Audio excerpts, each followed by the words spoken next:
The stage is our therapy. The stage is our let go. It's what I do. Once the pandemic hit, I decided to come to New York City. Performing is not just for finances, it's also like a passion of mine. Not having that feedback of an audience in front of you has been just crazy.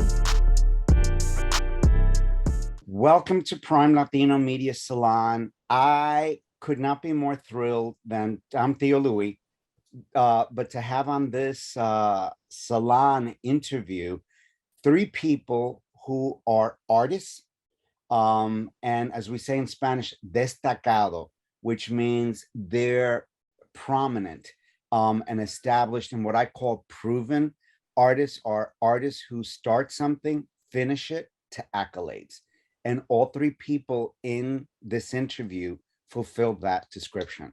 So I want to introduce, they're on the third episode of From Performers to Spectators, COVID-19 NYC, that premieres this week, coming up on WLIW All Arts channel. It's channel 1276. If you don't get that channel, you can access it starting Monday, the 20th of June, through allarts.org, and you will get a link to see this 30-minute episode of a 6-part series. So they're number 3. I want to introduce Angela Buccini-Butch, artist extraordinaire. You're going to see her when you see the show. She's going to blow you away how she had her creative juices flowing during the pandemic and proceeded to do a new art form for her that she had never attempted before. Renee Goust, who just arrived from Mexico. So we've got her fresh off the almost the tarmac. And then someone who I'm very touched that is joining us, Daniel Irizarry, who is plugging into this interview from Korea, where he's actually teaching as an artist. So I want to start off with Daniel. Normally, as a feminist, it's ladies first. It's more than just being a gentleman, because if we're not careful, women get the last word in, and that doesn't happen in my universe. But what I want to touch on with the three of you is, for me, the definition of opportunity is when things arise that you're not ready for, but you got to make it happen. So here it was, I reached out to Daniel and said, I need you on this interview. He's like, I'm in Korea, you're 13 hours, I'm 13 hours ahead. It's 11 p.m. in Korea right now. And we moved, it was originally supposed to be at midnight, and he was still willing to do it. So, I didn't have to beg you twice. You were like, I'm there. So what is it about that philosophy that opportunity is you got to make things happen when you're not ready, things pop up, but either you make it happen or you don't? Tell me about, does that complement your life's work, and where have you seen it benefit you the most, where you jumped on something unexpected? I mean, the thing, I think this is for every artist. We never know when an opportunity will come, like you mentioned, and usually I'm more creative late at night, to be honest. So, and we do shows, and then after shows we go and meet people, have we drinks, we go for talks. So when you email me and to have this opportunity to get to meet you guys in face to face was like a no-brainer, and to be able to expose the work, so it was just a great opportunity to talk about what I'm doing, to see what other people are doing. So it was just a great chance to say yes, decir sí, So Renee, I can't imagine that since the pandemia that you haven't been given opportunities artistically that you weren't anticipating, you weren't expecting, but you were like, I'm going to make it happen. Is Mexico or any other, you're a performing artist, you're a wonderful singer, composer, and play the guitar beautifully. And I know you've done concerts throughout Latin America, Mexico, the US. We saw you at the Brooklyn Museum of Art one wonderful Sunday. That was just one of the highlights of that weekend. So what opportunities have you been given since the pandemic, since we know at the beginning of the pandemic, there was a dearth of opportunities? I have to say I was fortunate enough, and first of all, thank you for having me, Tio Louis. I adore you, and I'm so excited to be here. So I would have to say my really big opportunity for me during the pandemic was the Women's Fund from New York City. I won that grant from the New York Foundation of the Arts, and it was going to be awarded the day that the city shut down. So I was planning that night to go to a gala with like anyone in the music business as far as women are concerned. And we got an email like 4 hours before it saying, city's shutting down, the event is canceled. And so I had 19K worth of a grant in my hands to make a project with, and I knew that I wanted to make an album.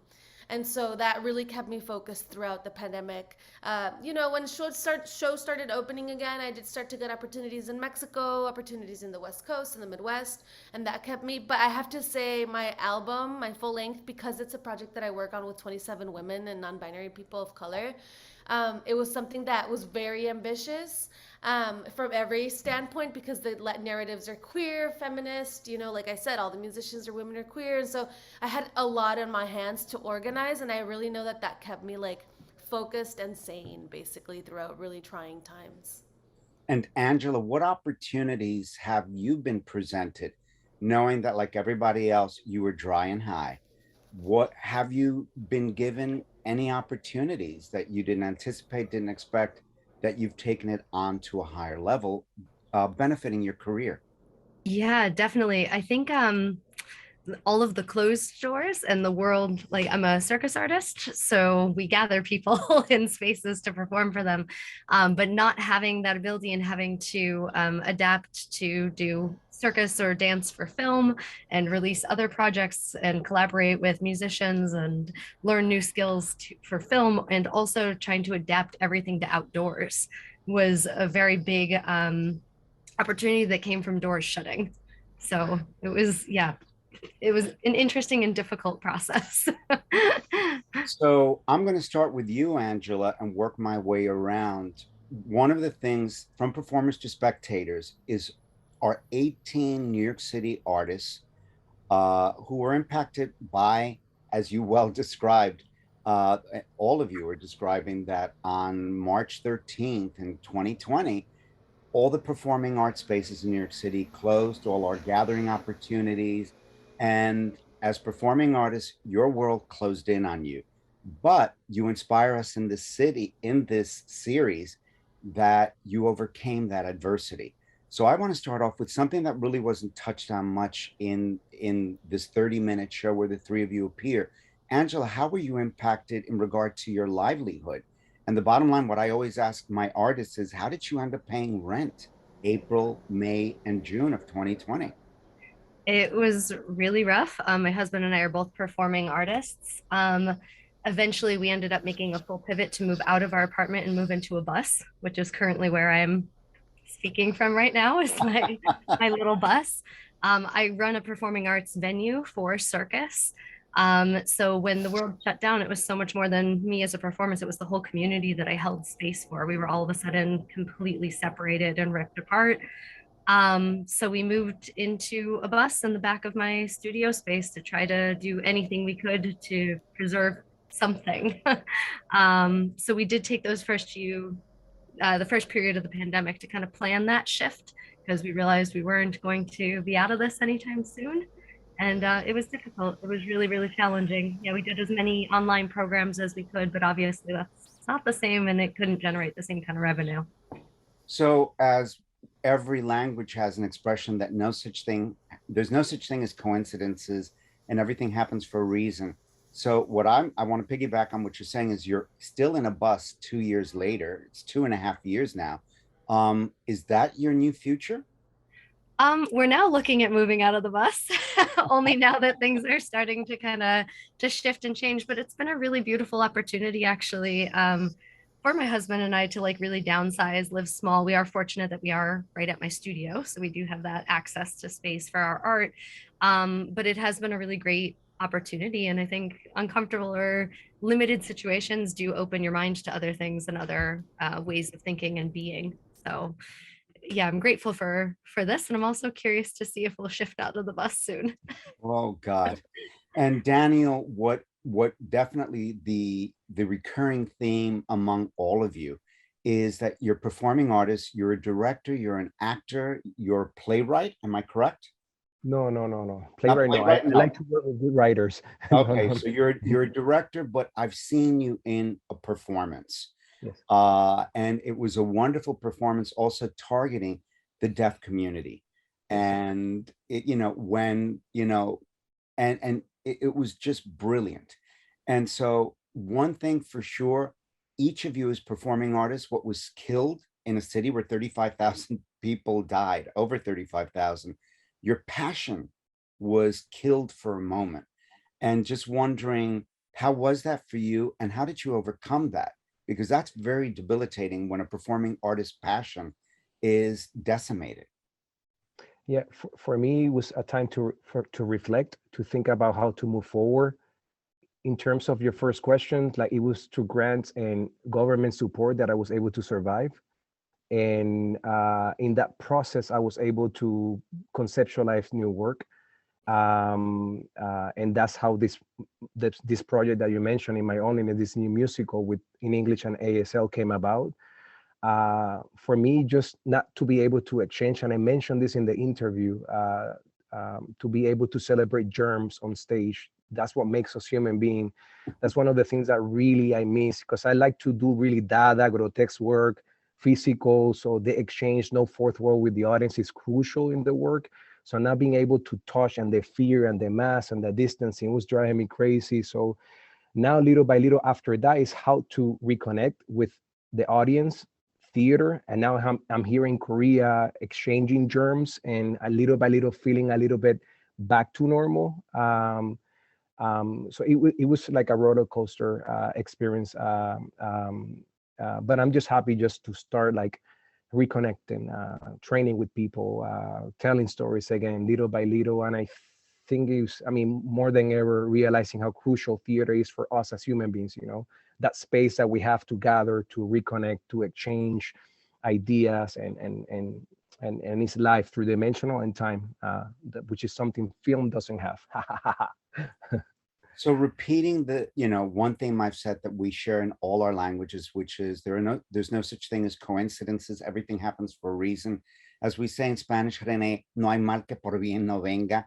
You were lucky enough that you had already garnered, based on your talent, on your proven ability as a performing artist, musician, singer, that you had this $19,000 grant that really must have been a life-saving. But I can't imagine, even though you were very clear in your mind that it was going to be a feminist project, that, who your singers were going to be, I can't imagine that composing music during that period had to have been very different, if not colored your compositions, for better and for worse. So tell me about that journey of creating as a content creator during the pandemic, and talk about your album. I do have to say, Theo, that being in confinement, and there's something about me, like in hardship, I think is when I do my best songwriting, for better or worse. And that was such an unexpected thing, right? Like, I think we usually know what kind of things we can expect. We thought we knew. And then all of a sudden, the pandemic, it was such a scary time. And I know for me, a lot of, I would say 4 or 5 at least, of the songs in my new album, which is called Resistor, and it dropped Resistor because from obviously resistering, but also from resisting from a social standpoint, but also from just a survival standpoint, I was more adventurous almost, I would say, than usual, because I was like, we might just die. Like, I don't know what's going to happen. I'm going to make the album that I never thought I would make. And I started just, delving into some new genres and some genres that I had wanted to in the past. And especially with my narratives, I'm a queer person, and I had, not always, but since I was 16, I had sort of started coming out and also slowly incorporating that into my work. But with this album, I was just like, I'm going all out. I'm sorry, Mom. I'm sorry, Dad. Like, you're going to have to hear it. Like, even though we're not, it was so much for me. I was like, I need to make the album that, like, if I don't get another opportunity to make an album, this will do it for me, at least at the time I felt that way. And, it was interesting. I have a song called Abre la Ventana, which I wrote at the beginning of the pandemic. Which means Open the open the window. window. Okay. Open the window.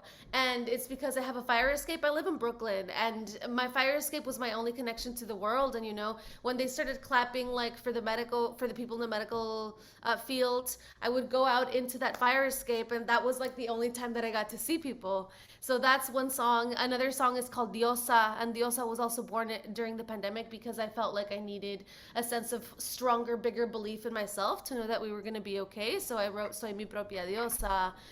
So a lot of songs in the album Resistor are really inspired by the hardship, but I would say in a positive way. Like, music was the place where I could be like happy, free, bigger than just confined in my little room, and I'm so grateful for it. I would love to invite people to listen to the album Resistor, because not only did the city of New York provide me with that like hope, but also I do think that you'll find a direct correlation of like the urgency of the moment that we were in. I was like, I need to go all out. Like, I hired a tuba, an accordion, just instruments that I had never used before for this album. Bravo. So yeah. out of everything negative, something positive comes out. And to that effect, Angela, during these 2.5 years, when was your first break out there in regard to that you saw a silver lining? Like, we're coming out of this. For you as an artist, did that happen? When did it happen, and how?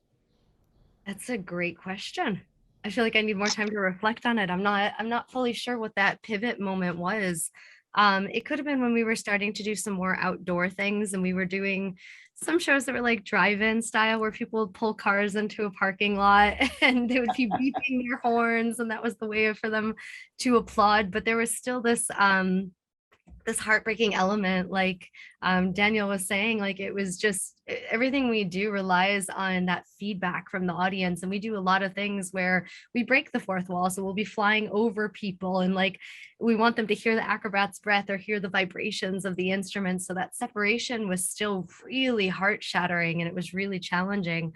I would say that maybe emotionally, one of the feelings like we were coming out of it was the collaboration that we're doing with Bindlestiff Family Circus. They had a genius idea to put shows on flatbed trucks, and so we add one act to this show. It's their extravaganza, but we're a part of it, and that traveling around the city, and DOT is providing the funding for this. So we go to low-income neighborhoods all over the city, popping up every single weekend, and we do these shows where we can finally reconnect with the audience in a much closer way, because they're right on the street, right next to the flatbeds. So that kind of, for me, was a big pivot moment of hope. I was like, okay, we're all still human, and we can feel each other, and even if nothing else, for these few minutes, we can laugh, smile, forget that this whole craziness is happening, and be together, and then we go back to our And by the way, DOT is the Department of Transportation here in New York City.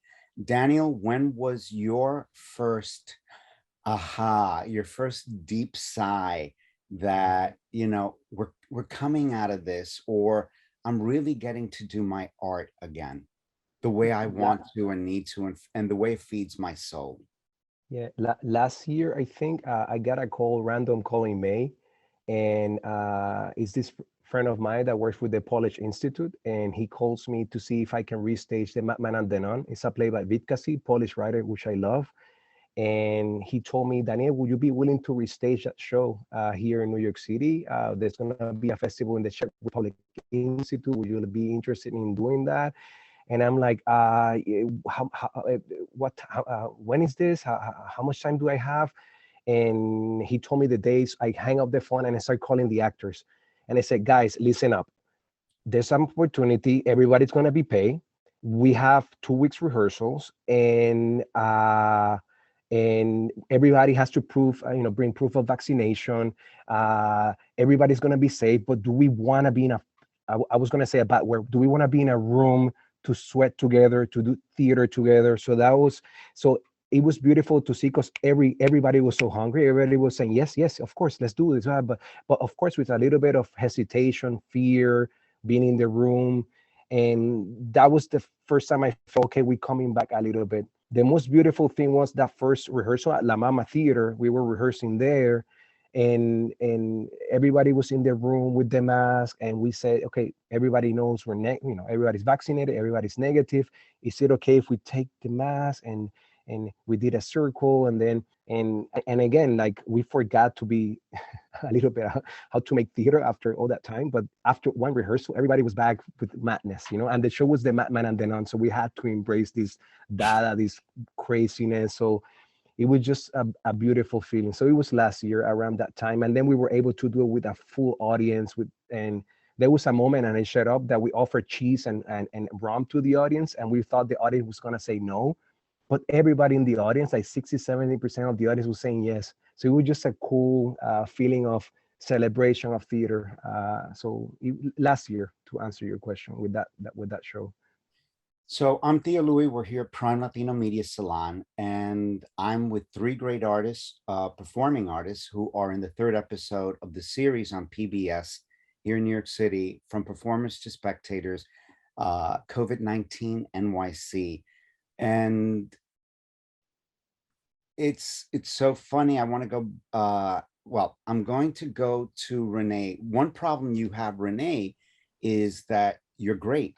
You're great as a musician, and the burden that comes with that is, and again, the reason I'm executive producer sharing it with Melissa Ramos, who is also the creator, director, and editor of the series, with Miguel Miller, who I share co-producer credit, and Melissa on the show, is because you inspired us all.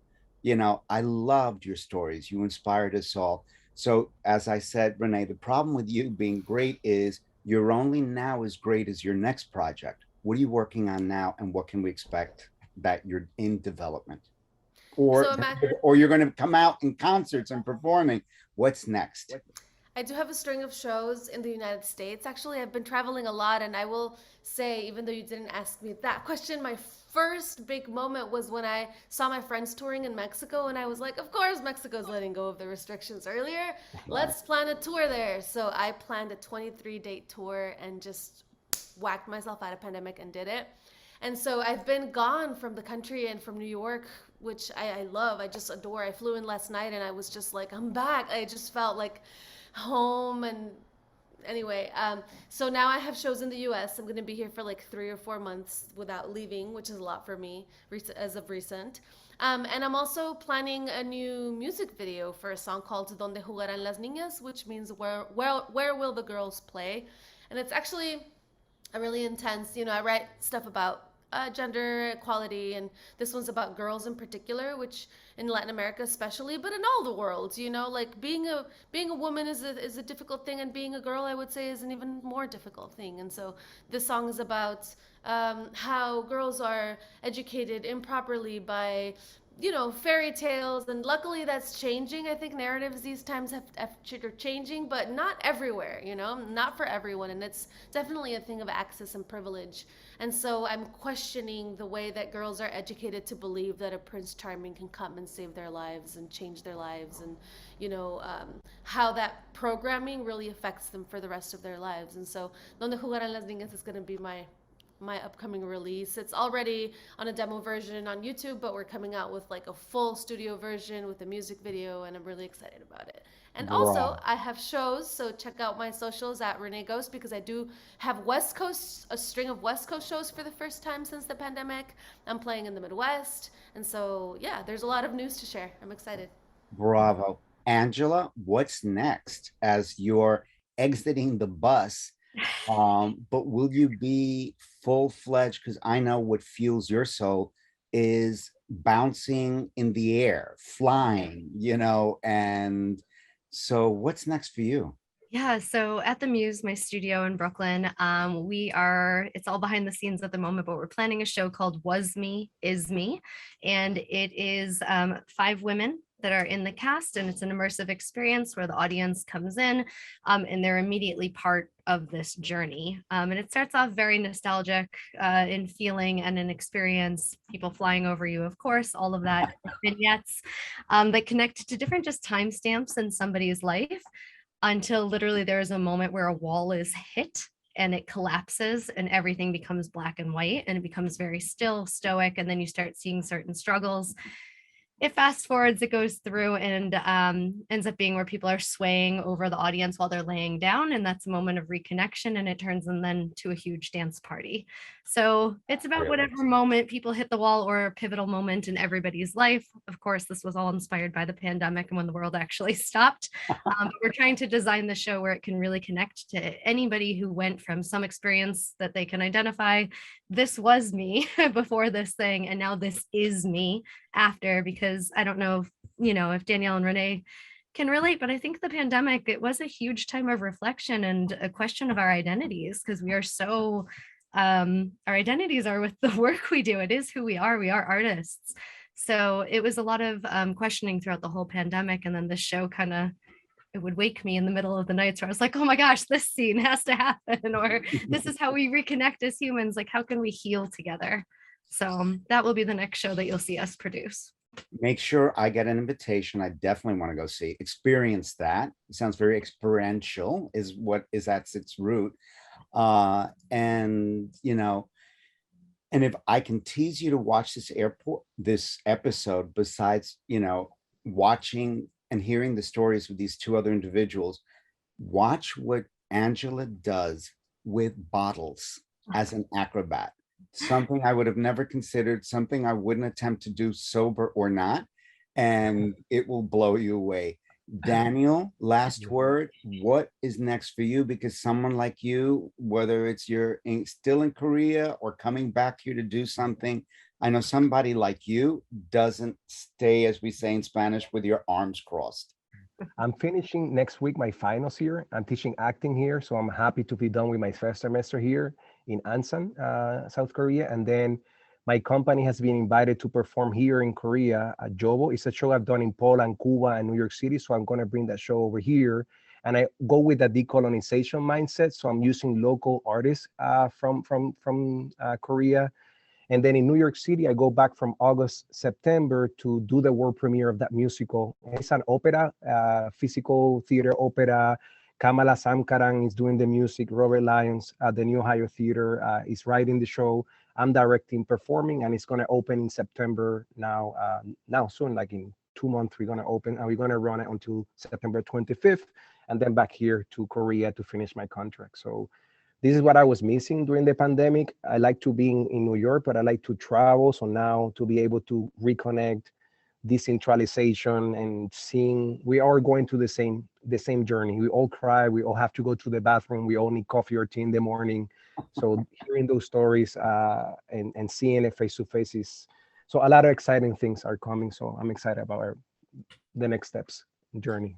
Just like Angela's going to invite me to her show, Renee, if you're doing any shows in New York City, I better get an invitation or I will have that shut down. Okay. Yes, September 28th at Joe's Pub. I do want to say September 28th at Joe's Pub. So it's perfect because Daniel, I expect an invitation to the closing night party because September 25th is my birthday. And I'm still going to be celebrating my birthday on September 28th when I land up in Joe's Pub. So it's, it's a month celebration before and a month celebration afterwards. As I celebrate the three of you on episode 3, From Performers to Spectators, COVID-19 NYC. It's on channel 1276 on the local PBS channel of WLIW All Arts. But if you don't have access to that, go to allarts.org and you can get a link to it starting on Monday morning, the 20th of June. I am inspired by the three of you from the show in real life, and wish you much success. Thanks for talking to Theo Louis on Prime Latino Media Salon. And until the next time, and see you all soon in performance. Ciao.